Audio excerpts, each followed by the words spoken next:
On March 15, 44 BC, 23 senators stabbed one man 23 times. But Julius Caesar wasn't what died that day. What died was 482 years of the Roman Republic. For centuries, the truth about how it was already dead before that knife fell has been buried under myth. What your history teachers told you about Rome isn't the whole story.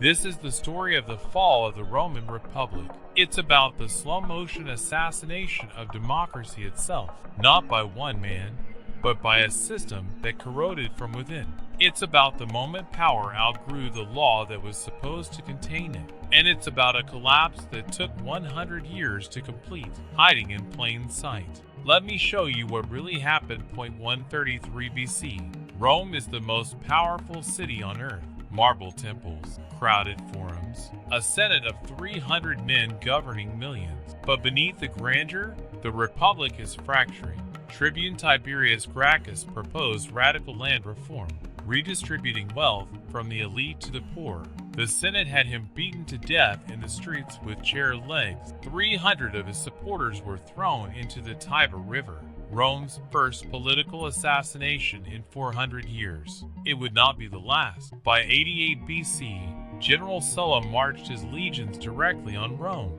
the first commander to turn his army against his own city. The Republic survived, but it had swallowed something it couldn't digest: the idea that military power could override political law.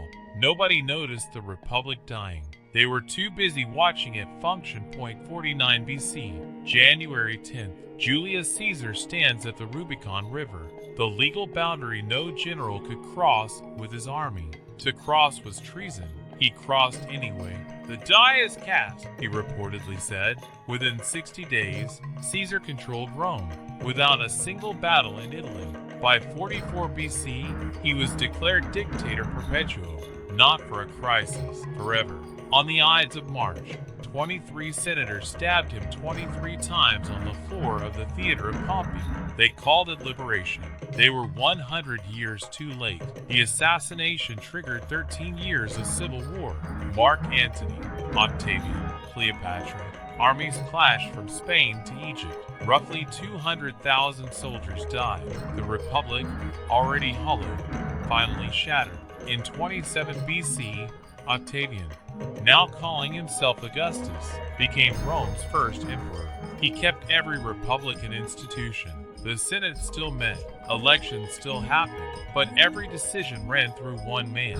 His genius? He never once called himself a king. Most historians celebrated the Pax Romana, the Roman peace, but classified beneath that peace was the permanent death of self-governance. Memory is selective. History becomes mythology. Here's what history books still don't fully acknowledge. Caesar didn't destroy the Republic.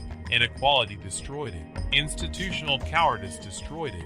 A Senate too corrupt and too comfortable to enforce its own rules destroyed it. 100 years before any dictator arrived, the warning signs were clear. 133 BC, 88 BC. Every moment the rules were bent for powerful men who were simply too important to hold accountable.